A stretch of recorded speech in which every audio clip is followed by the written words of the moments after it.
back to The Color of Success, the Black Academic Experience. I'm Brianna, and I'm joined here by my co-host, Maddie Tizzo, and our special guest today, Dr. Teneka Steed. Welcome, Dr. Steed. Can you tell us a little bit about yourself? Yes, I am the principal consultant at Willing Agency, and we are a research and management firm, and we help organizations measure and improve their programs and services.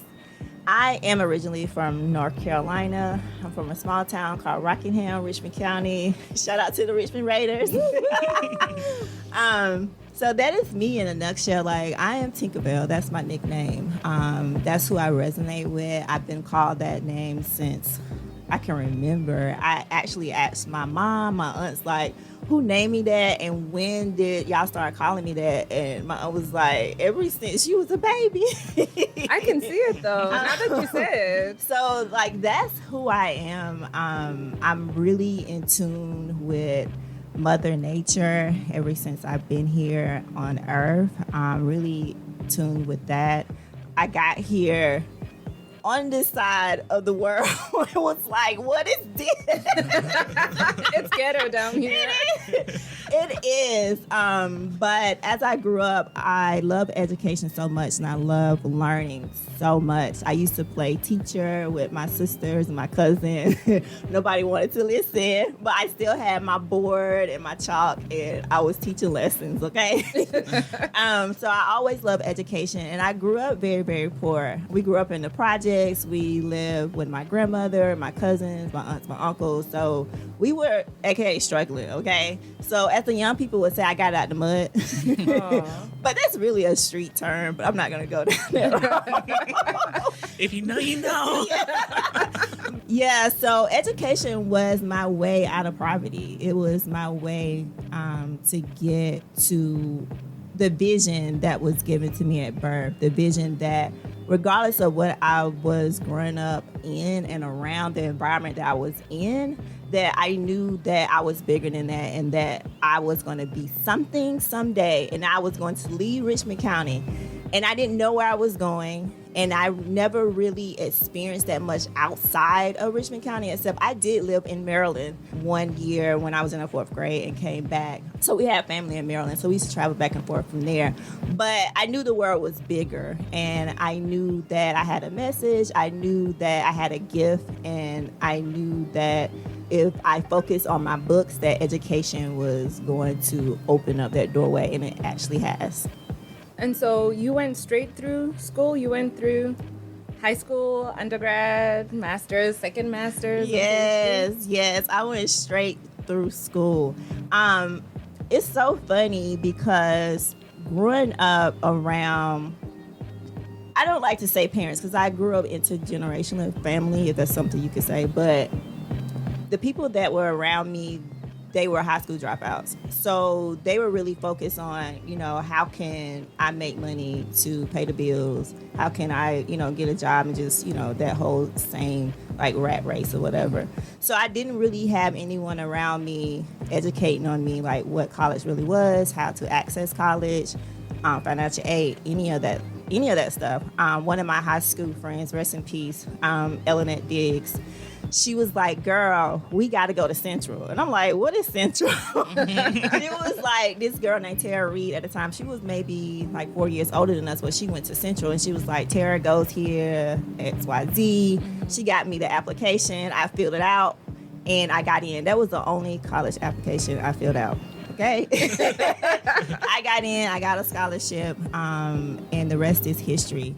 I didn't understand college majors. I didn't know anything, y'all, when I think about it. I knew that I wanted to understand behavior and how people think, why people do what they do, and I studied psychology. When I got into psychology, I had an internship at Duke, and it was in a clinical setting, if you will. It was behavioral feedback clinic, and at the end of the internship, I got a file of patients or whatever. So I had to go in and, assess my own patients and then go back to the round table with the doctors and the other graduate students. And so when I got in there, I told them, everything that was on the chart. the doctor said, okay, Teneka, so what are you diagnosing this patient with? And I was like, what? I was only like 19 or 20 at the time. Just like, I don't know. Like, I just took intro to psychology. Like, I don't know. And so he sent me back in, and I came back out, and I was still stuck, but he helped me. And so that day I left my internship, I was like, I don't want to diagnose patients and label them. But the part I did love about the internship was a psychological assessment. So I went to my dorm room, I got my book out, and I found psychometrics. I did some research on that, and then I discovered there was a program in North Carolina at UNCG that offered this study. So after that, I graduated, I applied to UNCG, and I got denied. I got rejected the first time. And so I was devastated. And I decided to apply to Central again, and I got into the sociology program. I got into that program, and I did amazing. And then I reapplied to other schools, but I also reapplied to UNCG again, and I got in the second time. So yeah, I went straight through. I was like nonstop. I was determined I was going to get my PhD because I decided in undergrad that was what I was going to do, because I felt like it was not enough of people who looked like me who had PhDs. So I was determined to do that. Big ups for the perseverance. And we don't talk about the denials. I actually also was denied by UNCG the first time I applied. And so, yeah. How many times did you apply, Brie? One time. Sorry. That's fine. Yeah. But yeah, it's important, and the perseverance to come back is definitely necessary. Well, you said you chose, like, you applied to other schools. What made you choose to come to UNCG? Tuition costs. In-state. I actually did get into the University of Maryland program. I denied it because I asked them for assistantship, and they said, oh, we don't have it. And I was like, this doesn't make sense. Even though I got in, even though I'd probably be the only person of color there, I was just like, I need money to go here. I forgot how much it was going to be, but it definitely was probably over $30,000 to go there. And I was just like, this is not even worth it. So I wanted to stay in state and take advantage of the less cost of going to school. Yeah. That is smart. That's what we've heard repeatedly. Like, pay attention to the money, like, because you got to pay it back or something. You got to use all your resources that are available to you. But I guess I just to gain an idea of like what school was like for you when you started when you started 2009, well, your second master's. And your Okay, so I graduated undergrad in 2005. I got my first master's in 2007. I got my second master's in 2009. You started your doctoral program in 2009? Yeah. Well, the way it worked, yeah. Yeah. The way it Technically, works, yeah. Yeah. So just to get an idea of like what was going on in the world during that time, 2009, we had our first Black president. Yeah. So what was it like? So it was exciting. You know, everybody was celebrating. So it's like the whole country was happy. We got a Black president. My president is Black. My Lambo too. Exactly. So that was exciting time, even in music. It was just the best times. I miss those times. I think about it now. It was amazing. But in undergrad, the climate was different because when I first went to undergrad, that's when 9/11 happened. So it was totally different. It was frightening to be away from home and George Bush get on the TV and say we're going to war. Like, what does that really mean for me? Because when my grandparents talked about war, it was just like this devastating thing. Like, people going off the war, they're being killed, they're not coming back home. And I was like, what does this mean for us? It was very, very scary being an 18-year-old away from home at the time when that happened. So we went through the whole 9/11 situation. Besides that, we lost Aaliyah, okay? That's a big thing. That's a big thing. We lost Aaliyah because for me, that's my generation. Like, Aaliyah was like the top #1 R&B person at the time when I was growing up. That's when we had CDs, and I used to walk around my community with my headphones on, listening to my CD or whatever. So and from 2001 to like about 2006-07, it was America trying to figure out who we are and where we're going and how we're going to keep our place safe. And then you have, even though I wasn't impacted by that, but the other people like the Muslim community, the things that they went through, now that I'm reading back and trying to understand that, the things that they were going through and, you know, being, I don't know the right word to say, but it was a hard time, I would say that. But then when President Obama came, 07, 08, I believe that might have been my first time voting. I think I was in undergrad, or either I was in my first master's program. It was my first time voting, so that was exciting to stand in the long lines to vote for a black man. I even remember watching TV when President Obama announced that he was going to run for president. Like, can you imagine just growing up in the South that's very racist, and you're not seeing a lot of people, black, like being successful even in political positions, announce that they're going to run for president. And he had his two little girls, brown little girls, on, you know, on the stage with his wife. Like, that was so powerful back then. So it was an amazing time. It was celebrating. Everybody was partying, okay? So that was my political experience, like, in college. And then right when I had finished my PhD program, I believe that's when Obama was kind of transitioning out, and then Trump was kind of entering in, but yeah. Oh, and do you think on the UNCG campus that excitement was also echoed, or did you find that it was divided? I'm not sure, because, you know, the undergrad experience is different from the graduate experience. Mm-hmm. So when you're a graduate student, you're all in your books. You come to campus, you go to class, that's it. And you go home and you're in your book. So I can't really speak on that. But I would say overall, the political climate on campus, it was easy breezy. It was easy breezy. How about in your program? When it comes to what? Like amongst your peers. So what was it like to be a graduate student in a department or a program? Was that a warm experience? Do you think, first of all, like, were you the only person who was brown or black? So I would say overall, it wasn't a bad experience. It was a different experience. Mm-hmm. When you come from a HBCU and then you come to a predominantly white institution, I was looking around in the class like, where are the black people? Like, where are us? Like, this doesn't make sense. But then we get mad when these policies, you know, are not in our favor, change not in our favor. And you can't really be mad, because you know why? Because we're not sitting at those tables. Mm-hmm. When I had my internship at College Board, when I was a graduate student at UNCG, and I went there and they had one of their like testing task committee or whatever, I was in that room and it was about 25 people. Do you know 99% of them were white old men? There was one black man and there was one white woman. And I was the only brown little girl in the room. Hey, wow, these are the people that are making the decision about the SAT, the ACT for the nation.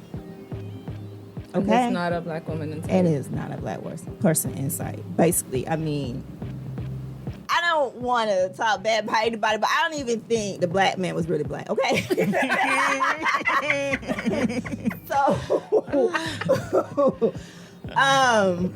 Yeah, so my experience over time, there were different experiences. I would say, as far as being the only black person, I'm talking about black American first. I'm gonna say black American. There was only one other black American, maybe two black Americans in the program. One was a male and one was a female. And shout out to Dr. Thais. She was so excited when I got into the program. She was like, she could have jumped for joy. Like when I walked through that door, she was excited. Unfortunately, she ended up getting a job like a year later, but she's still my boo. I love her. And so when she left, it was like, okay, I'm alone in this. It's like, who is my support system? Now, we did have other people of color who are Africans, but their experiences are different because they're not from America. They don't understand like what we experience, what it means to be Black in America. But I do love them because they're so supportive and treat you like they're your own. And so I had, and majority of them were males, so there were not any other brown females in the program, if you want to count Asians. But Asians actually they create their own community, you know what I mean? And so, but I had my African friends and I love them to death, okay?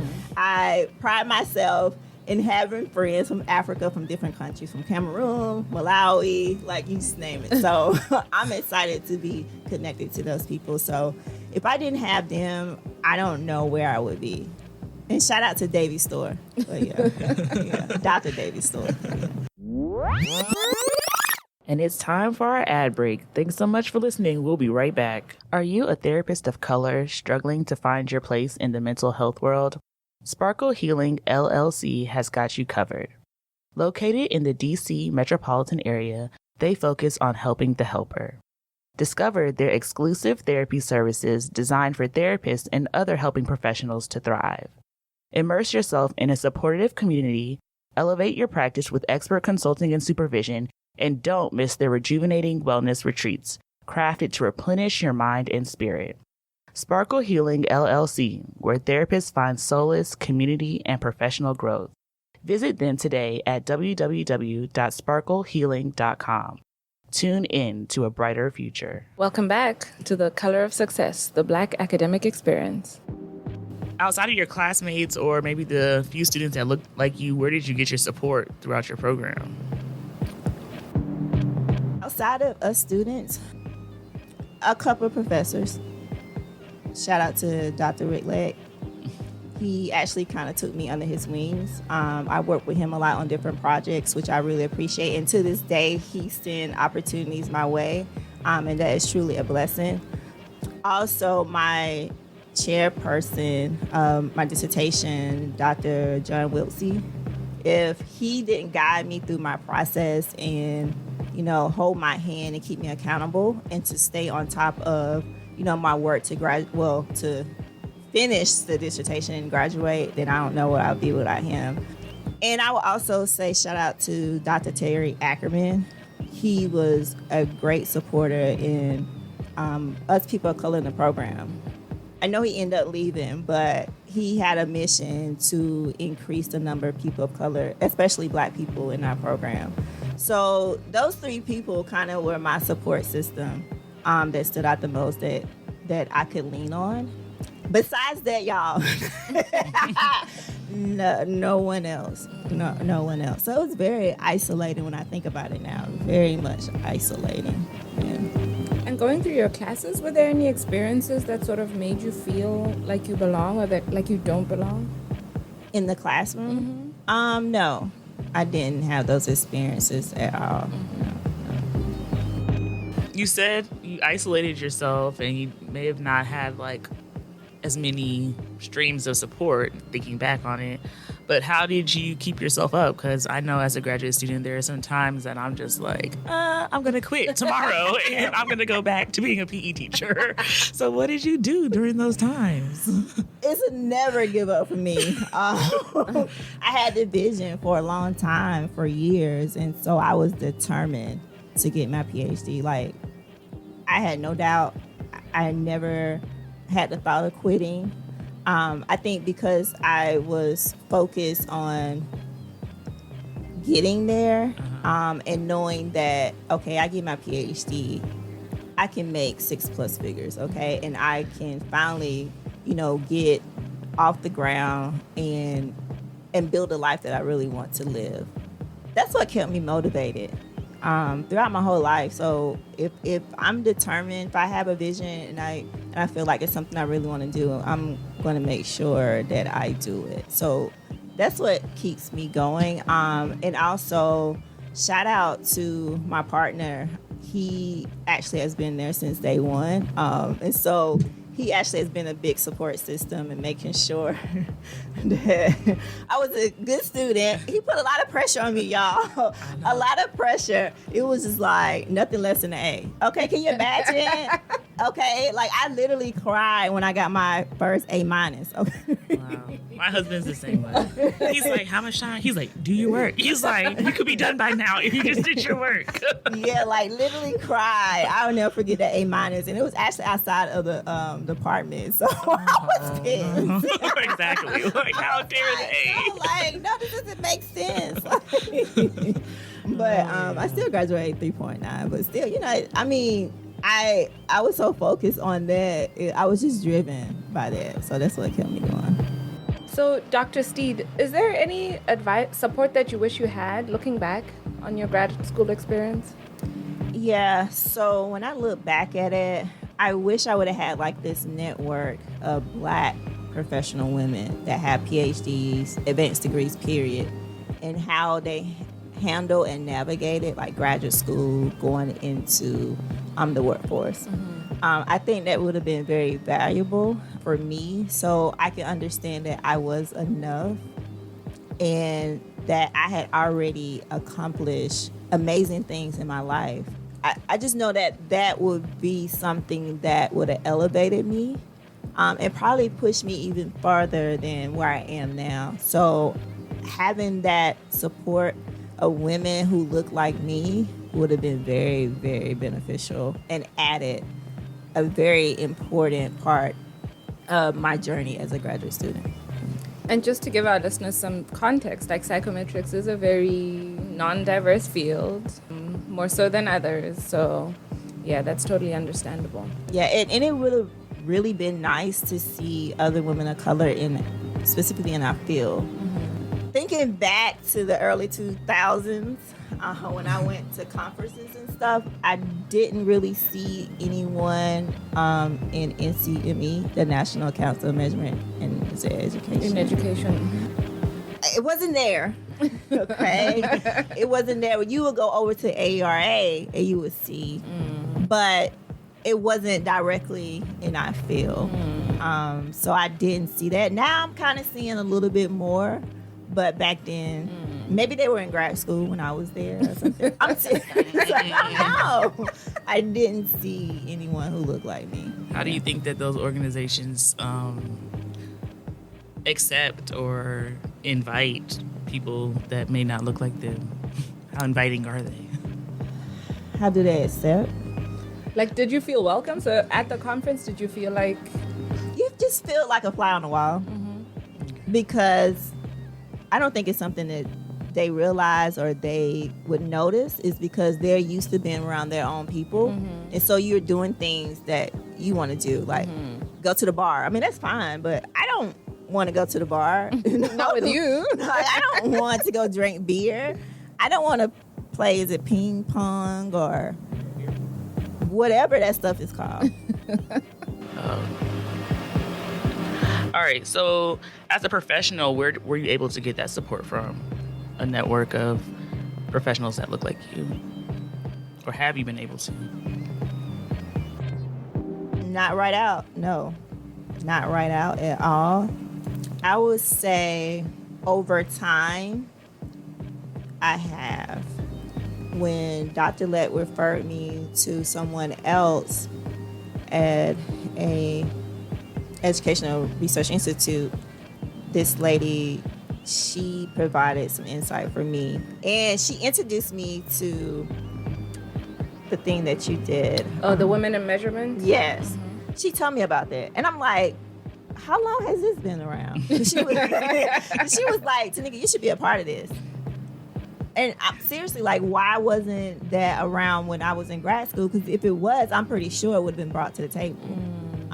So I'm starting to see that type of support come around, maybe because the individuals that I may be around. And so, yeah, that's all I can say about that. Okay. So, Dr. Steed, what value, if any, did your experiences in graduate school add to your personal and professional life? It definitely set me up professionally. Like knowing statistics inside and out, knowing a little bit about psychometrics and my love of evaluation, it definitely set me up where now this stuff is like I breathe it in my sleep. The other day I was just thinking like, this stuff is simple, but I have to get outside of myself to think that everybody doesn't know this, they didn't specialize in this, and this is something that I can continue to market myself as an expert on. But I'm telling y'all, it is a struggle because who doesn't know the process of research? Like, for me, that is so easy and simple. Many people don't know. We have these conversations all the time. I'm just like, it just doesn't make sense. Like, it's supposed to be like this. And I'm glad y'all said that because I have to get out of my own way, my own mind, and in my own community, like my community, ever since COVID. Y'all live in Florida. So I had moved to Florida right before COVID happened. I moved January 2020. COVID capital, right? Yeah. It was the best experience. I'm so glad I went because it was just like being on vacation. Okay. Yeah. So I've been in my own world, if you will, for the last 3 years. And navigating entrepreneurship is totally different. It's like going to school. It really is like having to learn about marketing, messaging, ads, just every single thing, processing systems. Like it's a whole nother world. And so I've been in that world for a while. And so when I think back to like who I am, what I do, what I love, back to, like I said, who doesn't know research, who doesn't know how to put an evaluation together, who doesn't know how to do interviews, who doesn't know how to do focus, so being in the program actually helped me be the expert, and I'm proud of that. And I really have to think about what I know is valuable to other people because it comes easy to me. And personally, I will say personally it was negative because I lost a lot of confidence in myself, imposter syndrome. Like I'm still going through the process of trying to overcome imposter syndrome. I don't know, I just beat myself up about everything. Like I said, I come from a small town. I come from, half of my mom's family dropped out of high school. And so I feel like I don't properly know how to pronounce words, which I still don't. I don't give a crap now. But it's like if I go back into those spaces, it's like, okay, do I shrink? Like, can I be me? Like, I want to show up like I'm showing up today. Like, that's who I am. I mean, of course I will, probably because I'm in my 40s now, and it's just like... You don't care. Who gives a crap, right? I am who I am. I'm not changing. And so now I'm finding myself like building those things back up and accepting like who I am, because it's okay if I can't pronounce all the words. It's okay if I don't know all the words or know how to spell all the words or know the meaning to everything. That doesn't make me less than, a person, especially when it comes to my expertise. I hope people take something away from that, because that's what imposter syndrome really is, especially being Black and a female. On top of that, you come into these spaces and people expect so highly of you. I don't even want to say this, but then at the same time, they're in positions and they shouldn't be in those roles. Okay, that's all I'm gonna say. Do they expect high of you, or do you expect high of you? We often grapple with: do we hold ourselves to higher standards, or are we held to higher standards? I think it's both. Because as soon as they see PhD behind your name, they expect you to come in and to know this stuff. I remember one of the professors here at UNCG, I was working with her on evaluation, and I remember her saying this. I appreciate her for saying this. She was like, Teneka, when you leave graduate school and you get into a professional role, they're going to expect for you to know everything. Just get ready and prepare for it. So it's on both ends. But I think knowing how to navigate that and go through that and taking what she said to know that, okay, if I'm going into a meeting or if I'm presenting something, to make sure that I know what I know. And if you don't know, just say you don't know and I get back to it. So I've learned those things through the years, but when I was young, it's just so much pressure put on you. You're trying to graduate, you're trying to pass these classes and all this kind of stuff. And then you have your personal life, which is really not a life anymore. No, I missed out. I feel like I missed out on like maybe 5-7 years of my friends. Like I couldn't go to parties. I I mean, I could have, but I would have flunked. I wouldn't be talking to y'all today. I wouldn't at all. But I appreciate her saying that. And even when I had my internship at College Board, another woman that was there, she said the same thing. She was like, Teneka, keep your textbooks because you're going to use them over and over again. I still use mine. I don't remember all this stuff. but you know where to find it. Yeah. But it's like in grad school, this pressure is put on you. But then you get into the real world, it's this other thing. But still, they expect you to know. But still know at the same time. It's okay if you don't know anything, but always be prepared. And then personally, yes, I think I put too much pressure. I know I put too much pressure on myself. And it's a work in progress. I mean, we all. I mean, I think applying to grad school is already an indicator that you hold yourself to high standards. So what does self-care look like? I know that may have not been like a buzzword when you started your program, but what did it look like? I knew how to take breaks. Like, I remember being here on campus, and that's when YouTube had just came. I would binge watch YouTube. Makeup, beauty, fashion, anything that was funny. Like, that was my self-care time. Thais used to go get massages, so I started getting massages. She introduced me to that. I used to take trips, so I would take trips throughout the year. I would do those types of things, and that's how I was able to have that self-care, if you will. It's needed. It's necessary. Yeah. My self-care right now is not connecting my emails to my phone. Oh, yeah. That is so good. Yeah, Boundaries. Yeah. Exactly. Yeah. Knowing all that you know now, what advice would you give to people like you thinking of going into grad school? Number one, make sure you go in knowing exactly, and this is just me, like knowing exactly what you want to do. It can kind of fluctuate, but remember, you are using your time, sometimes your money, and other resources. Maybe your family is sacrificing. So really have a goal and focus on that. Number two, I always say get money because there's money out here in these programs, okay? Even if they don't have money directly inside the department you're going into, check other departments. Look at some of the federal government grants and opportunities. There's tons of fellowships and things out here to help you pay for school. I'm fortunate that at UNCG, I pretty much had a full ride. I think every semester I had to pay maybe $900, which is pretty good. So I'm always about the money, find the money. And number three, have fun during the process.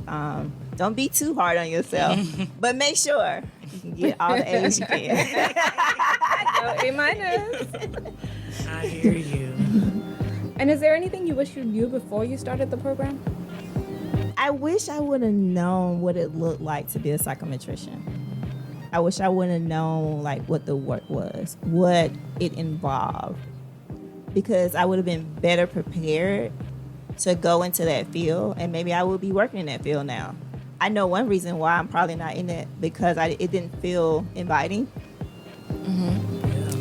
I feel like I wouldn't have the support that I need because of the experience that I did have while I was here by another white male in the program.